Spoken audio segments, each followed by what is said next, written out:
Welcome to Milestone 1.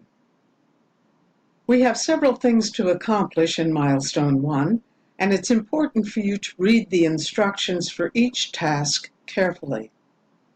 Most notably, you're going to be working on your resume and sending me a copy of it so I can edit it and get it back to you. If you want to see my edits, you're going to need to send me a doc copy and post a PDF as well so I can see your page layout without my edit marks on it.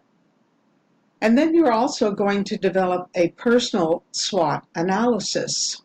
I think you'll find this tool very helpful. I know as you advance your career, you'll be referring to both of these again and again. We finish up Milestone 1 with you submitting a video presentation of your SWOT analysis. Let me know if I can be of any assistance.